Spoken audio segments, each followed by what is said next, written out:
익산 복된교회 이재정 목사님과 함께합니다. 목사님 안녕하세요. 잘 지내셨어요, 더위에? 네, 목사님 어떻게 지내셨어요? 새 배당을 지어놓으니까요, 에어컨도 잘 나오고 편하고 좋아요. 지하수가 나오는데 무지하게 시원해요, 지하수. 이제 그거 나무 밑에다가 풀장 만들어 가지고 어린이들 풀장 만들어 주려고 그래요. 와, 지금 교회에 키즈 카페도 있죠. 키즈 카페에 오는 어린이들 물놀이 하라고 그러려고요. 와, 빨리 진짜. 시집 가서 애기 낳아가지고 데리고 오시오. 내일이 광복절이에요, 목사님. 그래요, 올해가 광복절. 광복 76주년이잖아요. 우리 기독교 또한 이 광복절에 담긴 의미 또한 크잖아요. 우리 연합예배들이죠. 네, 그 정보 맞습니다. 한번 게재 일러주시면 좋겠어요. 연합예배들 많이 오셔서 함께 뜨겁게 예배하도록. 맞습니다. 내일 이제 그 8월 15일 광복절 연합 예배가 오후 3시 30분 바울교회에서 열립니다. 그날 전라북도 기독교 총연합회 주최로 많은 분들 함께 하셔서 또 은혜 받으셨으면 하거든요. 원팔련 목사님이 강사시더군요. 맞습니다. 아유, 훌륭한 목사님이셨는데 네. 은퇴하셨어요. 그만큼 이 광복절 또한 의미가 있지만 이 기독교적으로도 광복에 대한 의미 또한 있잖아요. 네. 어떤 의미가 있나요? 이제 우리가 학교에서부터 배워오기를 광복을 주도한 또는 독립을 주도한 민족 지도자들이 사실 이제 그 해방 전후사 인식 그런 책들을 읽어보면 굉장히 사상적으로 방황을 해요. 오랫동안 조선의 그 쇄국 정치에 갇혀 있었던 그 사고들이 이제 새로운 문물을 접하고 새로운 언어들을 공부하고 해외 일본이나 미국이나 러시아나 중국으로 유학을 하면서 이제 그야말로 각성한 지도자들이 생겨요. 그러면서 대표적으로 혁명 아나키스트들이라든가 사회주의자들이라든가 이런 이제 사상가들이 막 생겨나요. 그러면서 그 해방의 공간 이제 그런 말을 쓰는데 그 공간이 사상적으로 굉장히 복잡했어요. 근데 그 중에 나름대로 하나의 맥을 가지고 통일을 시킨 것이 기독교 정신이었더라고요. 일테면은 대표적으로 이제 김구 선생님 같은 경우를 보면 이분은 평민 출신인데 원래 이분은 이제 유교 신자랄 것도 있지만 유교에 있던 분이 동학을 접하고 동학의 그 혁명 정신, 저항 정신을 학습한 다음에 그다음에 불교에도 조금 관심을 갖다가 결국은 예수님 믿고 그 예수님 믿는 성경적 사상으로 출애굽 사상이나 이제 이런 사상을 가지고 민족을 계몽하고 민족의 지도자로 그 시대에 중요한 역할을 했어요. 그러면서 우리가 이제 3.1 만세운동과 8.15 광복절을 다 뭐 연결해서 생각해야 되는데 그런 그 저항운동, 반일운동, 항일운동의 주체 세력이 기독교였다라고 하는 것은 이제 아주 고전적인 네. 우리가 3.1 운동이나 8.15 광복절을 다룰 때마다 늘 뭐 되뇌어온 고전적인 어떤 팩트들이고요. 네.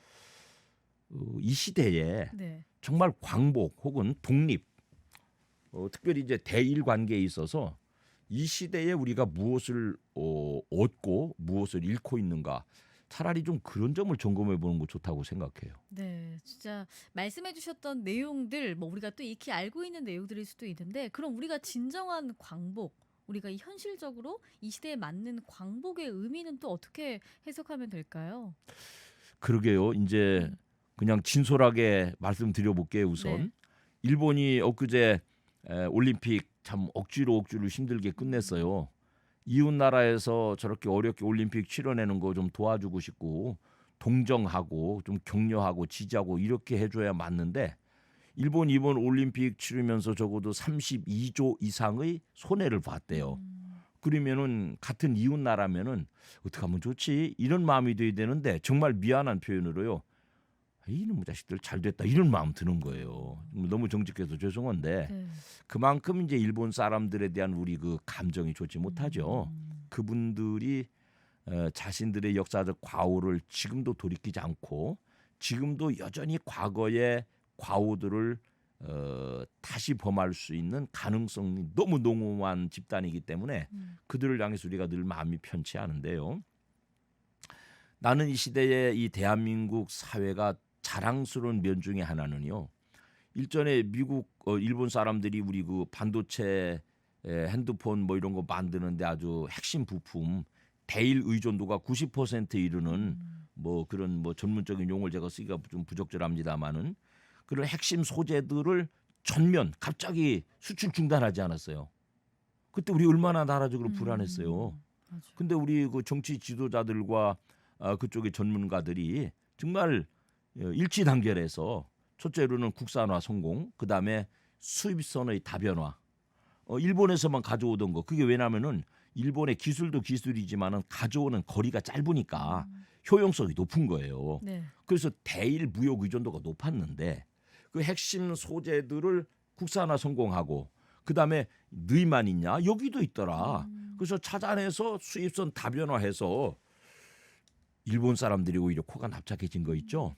한국에서 이만큼 사갈 거다라고 생각했는데 만들어 놨는데 안 팔려버린 거예요. 그러니까 그분들이 나라에서 이거 못 팔아먹게 하지 않았어. 뭐 이런 문제를 오히려 야기시켜준 거. 이런 것이 이 시대의 이제 광복이 아니겠느냐. 일본으로부터의 독립, 자유, 경제적으로 일본의 영향력, 뭐 같은 나라 이웃에 살고 있으니까 한국, 일본, 중국이 접점을 가지고 사니까 이해관계가 없을 수 없지만 그래도 일본으로부터 우리가 충분히 경제적으로 독립할 수 있는 중요한 기반을 마련했다고 생각해서 참 자랑스러워요. 이 정부와 그다음에 그쪽에 이제 반도체에 관련된 전문가들과 그런 정책을 입안하고 성공해낸 우리나라 여러 시스템들이 참 자랑스러워요. 그것이 이 시대적 독립이라고 생각하고요. 복사는 있잖아요. 뭔 주제를 붙들면 자꾸 길게 말하는 이 직업병이 있어요. 설교하려고 그래요. 두 번째 독립도 그 제가 생각하는 번 말씀드려 볼까요? 네, 두 번째 독립은 뭔가요? 일본 사람들이 만든 제품을 대한민국 사람의 심장을 가지고 있는데 그거를 일시적으로 노노재팬 운동을 일시적으로 하고 다시 되돌아간다. 일본 사람들이 얼마나 깜보는지 몰라요.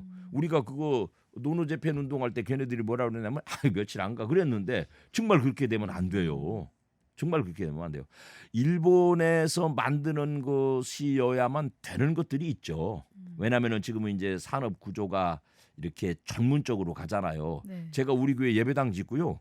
실내 카메라를 다는데 일본 제품 아닌 것을 조건으로 달았어요. 굉장히 어렵더라고요. 근데 그 전문가가 어디서 일본제 아닌 걸 사다가 달았어요. 좋아요. 그러니까 말하자면 카메라. 네. 그러면은 전 세계 시장을 일본 사람들이 석권하고 있어요. 나같이 조금 까다로운 사람이 아니면 그냥 그거 갖다 쓰는 게 경제적이고 AS 문제를 여러 가지가 쉬우니까 꼭 그런 문제에 있어서는 뭐 일본 것도 갖다 써야 되고 그 대신 대한민국 아니면 안 되는 것들을 개발해서 팔면 되는 것인데 그렇지 않은 것들에 대해서 일본 맥주를 왜 마셔요? 일본 맥주를 왜 마시냔 말이에요. 이지방 맥주 무슨 아사히 맥주 이런 걸 왜 마시냔 말이에요. 대한민국의 심장을 가지고 있는 청년들이 왜 일본 맥주를 마셔요? 이 대한민국 국산 차량이 얼마나 많은데 가격은 훨씬 비싸고 성능은 비슷한 일본 차들 막 타고 대한민국 거리를 질주하면서 8.15 광복절 태극기를 만날 때 이게 조금 부끄러워야 이게 정상적인 대한민국 사람이 아닐까. 특별히 자라는 청년 세대들에게 나 정말로 간곡하게 말씀드리고 싶어요. 일본 제품이 조금 질적으로 우수한 부분들이 덜어 있습니다. 필기구 같은 거 이런 아주 디테일한 거 이런 거는 조금 더 잘 만들 수 있습니다. 그런데 일본 거 아니면 안 되는 거 어차피 갖다 써야 되지만은 그렇지 않은 소비 제품들은 정말 일본 거 좀 안 사다 쓰셔야 돼요. 그게 나는 우리 앞으로 다음 세대들이 정말 해방을 이루고 정말 독립을 이루는 길이라고 생각해요. 그럼 세 번째 독립은 뭔가요, 목사님? 이제 뭐 영적으로 목사가 설교할 때 주제 하나 둘 셋 이렇게 정해서 하는 걸 아시나 보다. 영적으로 네. 일본 사람들이 우상 섬기고요. 일본 사람들이 가지고 있는 그 민족성의 특징상 남에게 신뢰를 범하지 않는 것이 그들의 예의래요. 그래서 예수님을 믿으라고 권하는 것이 일본 사회가 가지고 있는 문화 질서에는 결례라는 거예요. 그래서 일본 사람들은 전도를 안 한다는 거요. 아, 그래요? 그 세 번째 독립은 우리가 가지고 있는 일본보다 우월한 많은 것들을 좀 일본 사람들에게 옛날에 백제 시대에 우리 문화를 전해준 것처럼 그들에게 전해주면 좋겠다. 이제 그런 욕심이 있죠. 그런 면에서 우리 젊은이들 소위 K-팝은 일본 사람들 가슴에 잘 심기워졌잖아요. 그 우월함이 잘 심기워지고요. 그리고 이번 올림픽 때 김연경 선수 같은 분들은 일본 사람들에게도 정말 존중을 받고 이런 건 참 독립을 넘어서는 독립과 광복을 넘어서는 선도적 역할이라고 생각해요. 우리가 일본을 갑으로 알고 일본으로부터 독립, 일본으로부터 광복 여기만 매달리면 언제나 의리잖아요. 이제 일본에게 우리가 무언가 영향력을 끼칠 수 있는 게 뭘까? 훨씬 더 품격 높은 어떤 품이 있는 인격, 품이 있는 인간성.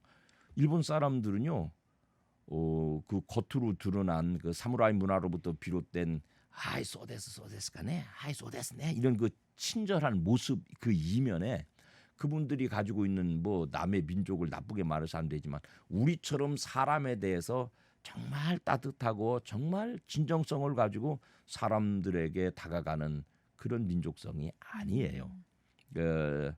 엔토 시자쿠라는 사람이 쓴 글 무슨 그런 이제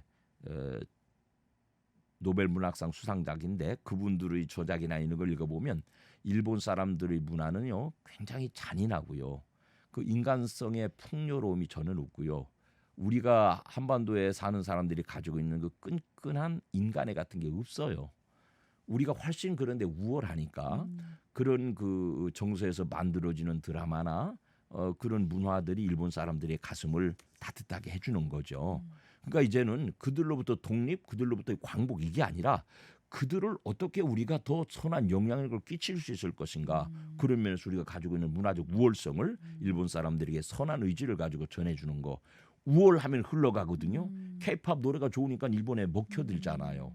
우리의 따뜻한 드라마나 이런 것들이 윤사마를 글쎄 세상에 신처럼 여기지 않아요. 우리가 가지고 있는 그 기본 정서잖아요. 그러니까 그런 사람들에게 그런 감동을 주는 이제 선도적인 역할을 해나가자. 그런 면에서 가장 중요한 소재 하나는 영성이거든요. 네. 대한민국 사람들이 가지고 있는 교회의 부흥, 그다음에 이 교회가 가지고 있는 영성, 그리고 그들이 가지고 있는 그 얄팍한 문화를 깨뜨리고 들어가는 내가 너에게 예수 믿으러 가려는 것은 결례일지 몰라. 이 문화를 깨뜨리고 들어가서 예수님을 강권해서 그 민족이 정말 살 수 있는 길 예수 믿는 길밖에 없다. 저는 그렇게 분석해요. 난 일본에 대해 고민이 많은 사람인데요. 우리에게 주어진 일본과의 관계에 있어서 이제 피해의식에서 벗어나서 그 사람들은 사과 못합니다. 안 하고 민족성 자체가 할 수가 없는 민족입니다. 그리고 끊임없이 침범을 할 수밖에 없는 나라입니다. 왜냐하면 내가 깔고 있는 바닥이 불안하니까 어딘가로 탈출을 해야 되거든요. 탈출할 수 있는 탈출구는 대륙밖에 없는 거예요. 그 교두보가 한국인 거예요. 한반도인 거예요. 한반도를 통해야만 만주나 중국이나 러시아로 건너갈 수 있단 말이죠. 그러니까 이 사람들은 자기들이 가지고 있는 한계를 알기 때문에 끊임없이 침략하고 끊임없이 남을 침탈해야만 사는 민족이에요. 이 민족을 어떻게 개화하느냐. 그것이 우리의 사명일 것이다. 그러면 우리가 가지고 있는 훨씬 더 웅혼한 이 정신 문화를 전달해주고 그다음에 우리가 가지고 있는 정말 사람을 향한 본질을 사랑하는 예수 복음을 그들에게 전해주어서 일본을 선도하는 나라가 되는 것이 8.15 광복절을 맞는 광복의 그 다음 단계 그들을 선도하는 단계로 가는 것 그것이 우리 대한민국의 사명이 아닐까 섣부르지만 그런 제언 드리고 싶어요. 우리가 그냥 그리스도인으로서 크리스천으로서 이 광복절을 맞이하는 자세나 사명이 있다면 일본과 좀 동떨어지게 그냥 전체적인 포괄적으로 성경적으로 나라 기독교적으로. 사랑하는 네. 교회가 돼야 돼요. 저는 이제 3.1절이나 광복절에는 예배 마치고 애국가를 불러요. 4절까지. 요즘 뭐 정치 지도자 되겠다는 분 중에서 가정에서 애국가 부른다고 이제 이러고 저러고 하는데 뭐 그런 점을 말씀드리고 싶은 건 아니고 애국이라고 하는 이 가치 자체를 귀중하게 여기지 않는 흐름이에요. 지금 나라 사랑이라고 하는 말은 너무 고전적이고 너무 꼴 보수적인 용어가 됐는데요.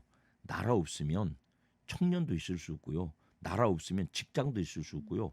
나라 없으면 교회도 있을 수 없어요.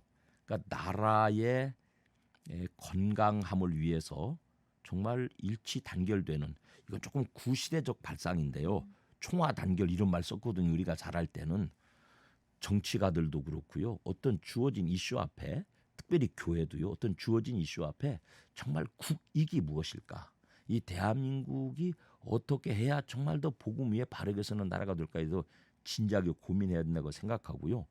이 광복절을 기해서 그런 이제 무슨 정신 운동 뭐 이런 걸 하자는 것 부담도 이 나라가 지금 당면하고 있는 과제들을 교회가 주도가 돼서 실천할 수 있는 적어도 하나쯤의 어떤 주제들은 가져야 된다. 그리고 구체적인 실천을 해야 된다. 그런 주장하고 싶어요. 시간이 많으면 그 이제 행동 항목들도 좀 하나씩 말씀드리고 싶은데 태극기 들고 광화문 입니다. 절대 그런 얘기 아니에요. 우리 생활 속에서 일테면 우리 얼마 전에 미세 플라스틱 얘기했잖아요. 교회에서 쓰레기 배출하는 시스템 같은 거 사회적으로 더 모범되게 하셔야 된다고요. 네. 알겠습니다. 내일 광복절을 맞이해서 우리 교회가 가져야 될 자세, 우리 그리스도인으로서의 가져야 될 사명, 또 독립에 대한 이야기들을 나눠주셨습니다. 오늘 톡톡 라디오 목양실 익산 복된교회 이재정 목사님과 함께했고요. 다음 주 토요일 이 시간에 또 찾아오도록 하겠습니다. 목사님 감사합니다. 애청자 여러분 하다 말지 맙시다. 노노 재팬 가지도 말고 사지도 말고. 알겠습니다. 감사합니다.